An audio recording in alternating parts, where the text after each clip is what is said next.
Olá, quero fazer uma saudação a todos os meus amigos e amigas do Clube de Engenharia, agradecer por essa oportunidade de dialogar com vocês. Eu sou Maria Lúcia Fatorelli, da Auditoria Cidadã da Dívida. Venho coordenando esse movimento há 20 anos. O nosso objetivo é investigar o processo de endividamento público e todos os seus reflexos, né? Nesse momento de pandemia, a Auditoria Cidadã tem tido uma atuação muito intensa. Por quê? Ao longo desses 20 anos do nosso movimento, nós investigamos a dívida pública no Brasil e fora do Brasil. Aqui, investigamos em âmbito federal, estadual, municipal. E detectamos em todos os lugares onde analisamos a utilização do endividamento público às avessas. Ou seja, o endividamento público deveria funcionar como um importantíssimo instrumento por meio do qual o Estado, né, em todas as esferas, pudesse acessar recursos para financiar os investimentos, principalmente os investimentos de longo prazo, que a arrecadação daquele ano não chega a ser suficiente.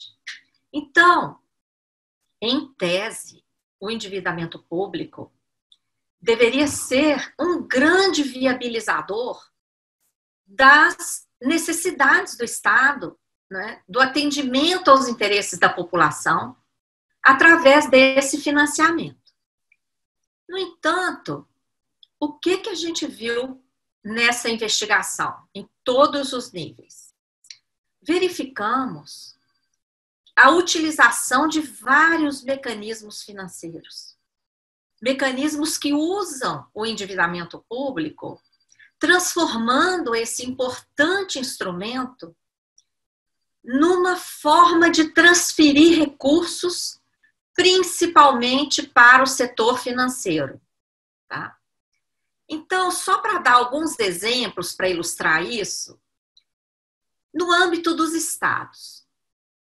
Todos os estados brasileiros têm uma dívida, tem dívidas externas e tem dívida interna, que é a maior parte.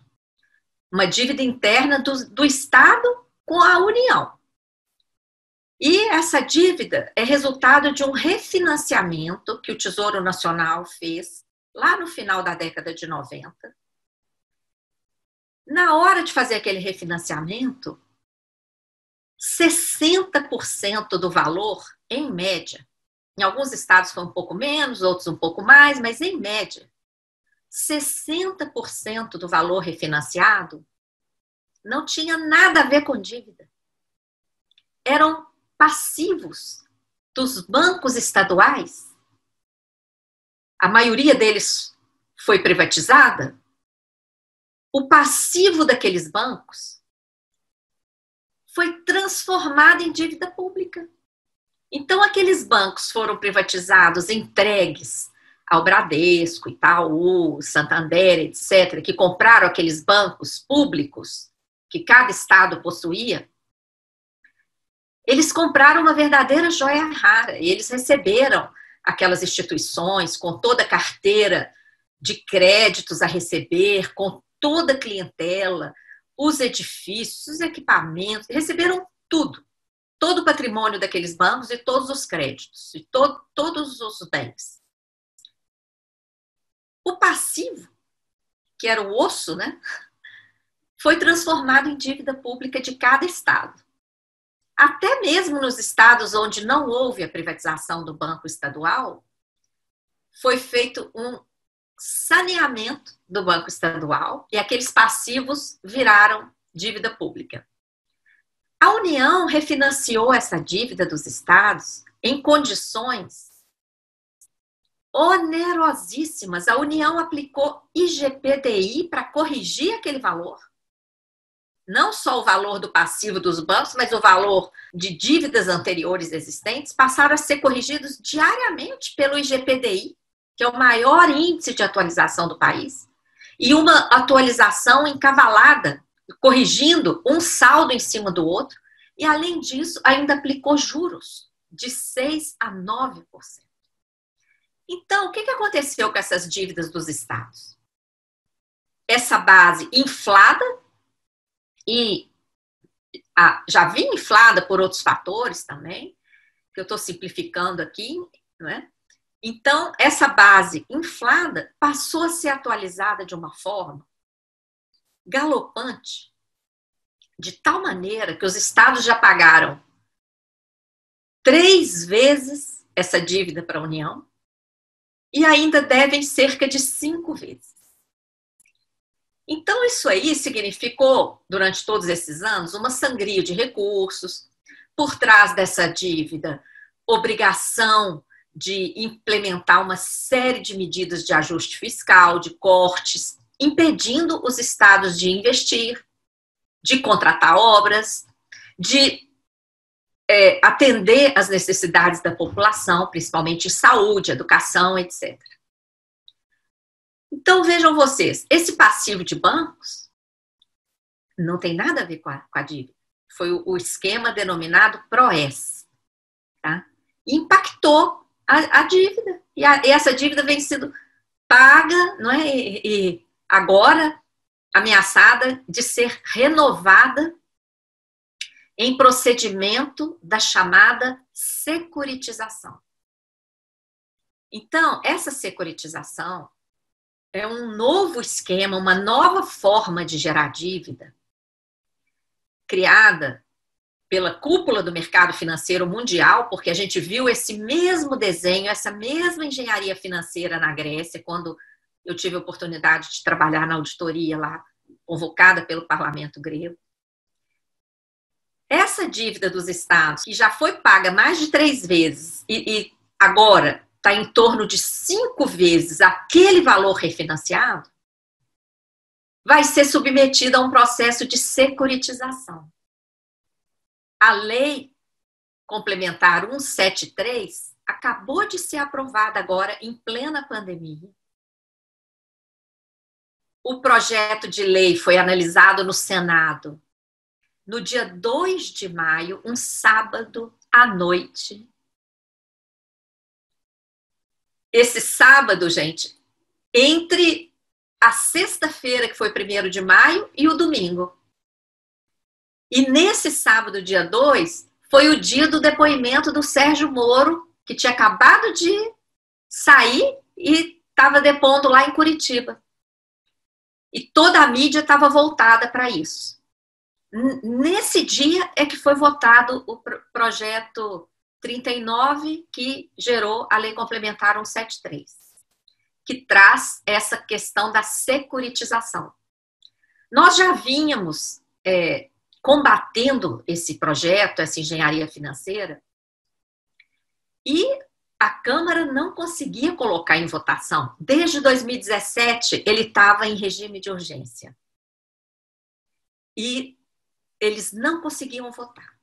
Por causa da mobilização social, nós estávamos constantemente lá no Congresso, distribuindo folhetos, entregamos interpelação extrajudicial aos deputados para que nenhum pudesse alegar que não conhecia o teor e o enorme dano que aquele esquema iria provocar. Então, não havia clima para votar o projeto. Pois bem, em plena pandemia, nesse sábado, entre o feriado de 1º e o domingo, votaram. E aí, o que significa essa securitização? A dívida é transformada em novos papéis. Esses papéis são vendidos no mercado. E os bancos compram, porque esses papéis oferecem juros muito superiores ao que os bancos conseguem em suas aplicações corriqueiras. Então, esses papéis, em poder do mercado financeiro, passam a ser pagos pelo Estado com recursos arrecadados de contribuintes que são desviados durante o seu percurso pela rede bancária e antes de chegar ao orçamento. Deixa eu explicar isso de novo. Todo mundo paga seus tributos na rede bancária, não é assim? Tanto pessoas físicas como empresas pagam os impostos, as contribuições, todos os tributos na rede bancária. Como é que funciona? A rede bancária tem a obrigação de repassar esses recursos no dia seguinte ao banco, onde o ente federado, seja o estado, o município ou o governo federal, tem conta. E no dia seguinte, aquele banco passa para a conta do ente. Então, o dinheiro chega aos cofres públicos. É assim que funciona. Com esse esquema, todos os contribuintes vão continuar pagando seus tributos normalmente na rede bancária. Porém, no meio do caminho, nesse percurso aí do dinheiro para a conta do ente federado de competência daquele tributo, é instalada uma tal de conta vinculada. Vinculada a quê? Vinculada a esse esquema da securitização. E o que acontece, então, com os tributos? Arrecadados caem nessa conta vinculada. Dessa conta vinculada, em vez do dinheiro ser depositado integralmente na conta do ente federado, uma parte já é excluída e entregue para o investidor privilegiado que comprou aqueles papéis da securitização. O que isso representa? Primeiro, joga no lixo toda a legislação de finanças do país. Porque a nossa legislação de finanças é organizada com base no princípio do orçamento único. Todas as receitas tributárias, patrimoniais, decorrentes da venda, da privatização de alguma coisa, receitas comerciais nos estados que exploram alguma atividade, receitas financeiras advindas de novos empréstimos, todas as receitas têm que chegar no orçamento público. E do orçamento público só pode sair com base na autorização dada pela LOA, a Lei Orçamentária. E a Lei Orçamentária, ela é votada nos legislativos. O município aprova a LOA, a Lei Orçamentária, na Câmara Municipal. O Estado aprova na Assembleia Legislativa. A União aprova no Congresso Nacional.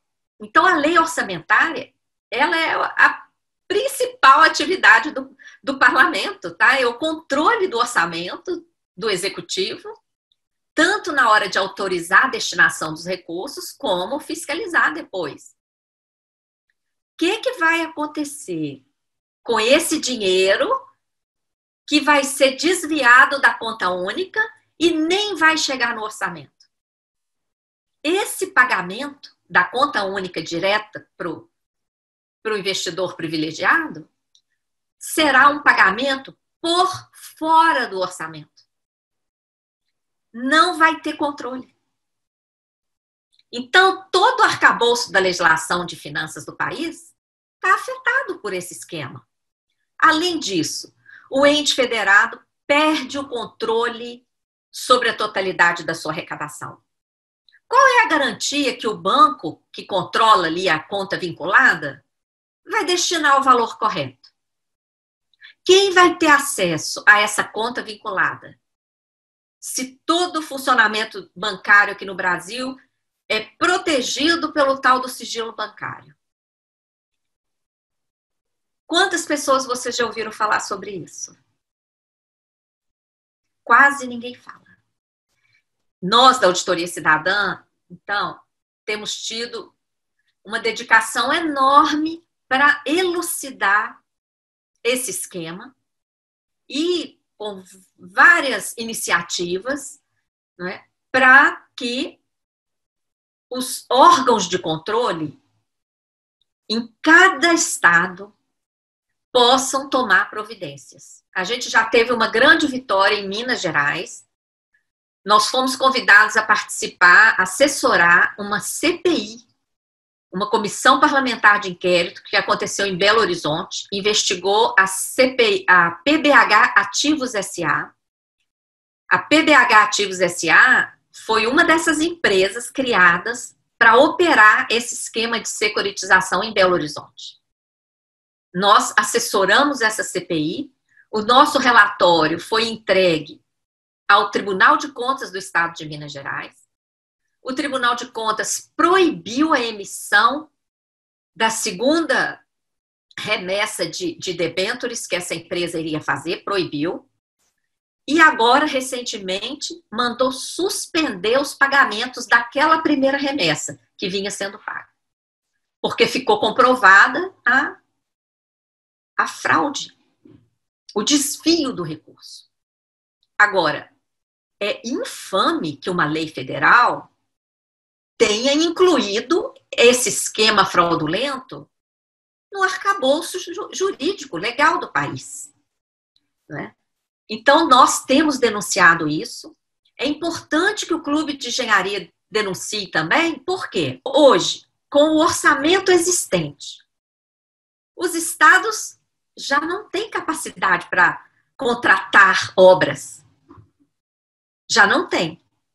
Com esse esquema implantado, aí o orçamento vai ficar mais reduzido ainda.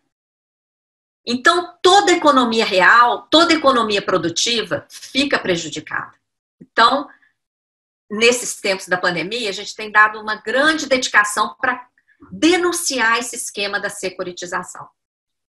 Temos também despendido uma imensa energia para denunciar a emenda constitucional 106, que incluiu um dispositivo que autoriza o Banco Central comprar papel podre de bancos. A emenda não estabeleceu limite para essa compra. E durante a tramitação, os senadores exigiram que o Banco Central esclarecesse alguns pontos. O presidente do Banco Central fez uma reunião com os senadores e esclareceu que a operação iria custar 972,9 bilhões de reais. Depois nós acessamos um levantamento que mostrou que esse quase 1 trilhão não considera atualização monetária. E que atualização? De papéis podres acumulados nos bancos há 15 anos. O que seria da vida dos engenheiros do Brasil poder contar com um investimento de trilhões para fazer as ferrovias que esse país precisa, todos os transportes urbanos e interurbanos que precisam acontecer, que não existem em várias regiões do país. Enfim, para fazer as obras necessárias ao nosso desenvolvimento socioeconômico. Esse dinheiro vai, de novo, para o setor financeiro. E o que isso tem a ver com a dívida? Como é que o Banco Central vai pagar esses trilhões? Ele vai pagar com dinheiro público, onerando o orçamento e exigindo a venda de mais e mais títulos da dívida pública para cobrir esses trilhões. Isso vai comprometer o futuro do Brasil por décadas. Esse dispositivo, é o artigo 7º da Emenda Constitucional 106, ele está sendo discutido no Supremo Tribunal Federal, porque na pressa de aprovar essa emenda, agora em sessões virtuais do Congresso, acabou que o texto votado no Senado ficou diferente do texto votado na Câmara. E isso é inconstitucional. Para um texto valer como emenda e alterar a Constituição, o mesmíssimo texto tem que ser votado nas duas casas. E não foi. Então, temos aí essa possibilidade de discutir. Mas todos vocês conhecem a força do mercado financeiro e o poder, né? Como é que ele vai passando o rodo. Tanto é que está havendo essa arguição de inconstitucionalidade no Supremo, e o Banco Central, há 2 semanas atrás, já publicou a regulamentação do negócio. Não estão nem aí. O mercado é que manda.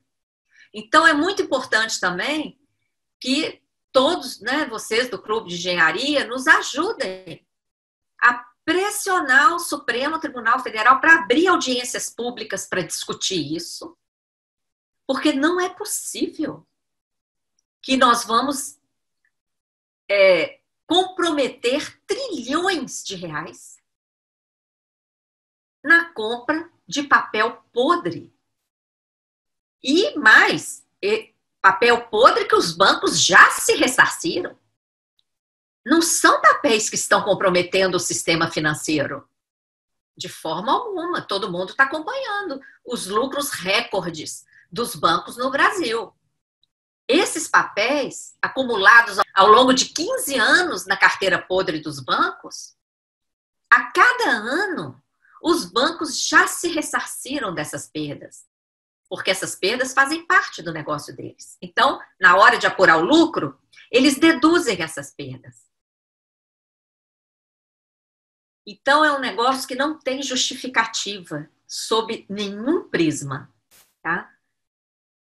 Eu resumo aqui as principais atividades da Auditoria Cidadã nesse período da pandemia, porque essas medidas gravíssimas foram aprovadas em plena pandemia, em sessões virtuais do Congresso, sem a possibilidade de participação social efetiva. Né? Finalizo mostrando aqui esse gráfico, né? Está na página da Auditoria Cidadã da Dívida, vocês podem acessar, auditoriacidadã.org.br. Esse gráfico é o gráfico que nós elaboramos com dados oficiais, é o gráfico do orçamento federal executado, quer dizer, o orçamento pago em 2019. Ano passado, nós entregamos mais de R$1 trilhão, R$1,038 bilhões para o pagamento da dívida. Tá? Juros e amortizações. E a gente soma juro com amortização, porque dentro de amortização, grande parte são juros. Tá? Enquanto isso, não é? Todas as outras áreas do orçamento ficaram prejudicadas. Todo o investimento público está amarrado aqui nessa história da dívida. E como é que vai ficar isso? Com esses mecanismos aí da securitização, que vai impedir que grande parte dos recursos alimentem o orçamento, e com a geração de dívida trilionária nesse esquema da emenda constitucional 106. Então, eu deixo essa questão, não é? Para mostrar a necessidade de maior envolvimento de todas as categorias de trabalhadores do Brasil, porque esse procedimento que utiliza o endividamento público para fazer essa transferência de recursos para o setor financeiro nacional e internacional está impedindo que o nosso rico país, o Brasil é riquíssimo em todos os aspectos, esse esquema é um dos principais fatores que está impedindo que toda essa riqueza, toda essa abundância que existe no nosso país se torne uma realidade na vida de cada brasileiro, cada brasileira. Todos nós que nascemos nesse país temos direito a uma vida digna, plena, porque nascemos num dos países mais ricos do planeta. E esse esquema do sistema da dívida é um dos principais fatores, junto com o modelo tributário, com a política monetária do Banco Central, com o modelo extrativista irresponsável, gera essa escassez, que não tem nada a ver com o nosso rico Brasil. Então, eu convido todos vocês para acessarem os nossos trabalhos. A Auditoria Cidadã tem uma página web, um site, auditoriacidadã.org.br, e estamos também em todas as redes sociais, no YouTube, no Instagram, no Facebook, no Twitter. Fica aí o convite para vocês acompanharem e nos ajudarem a fortalecer essa luta por transparência dos investimentos públicos, transparência do orçamento e utilização responsável do processo de endividamento público. Muito grata, um forte abraço para todos e todas e agradeço pela oportunidade.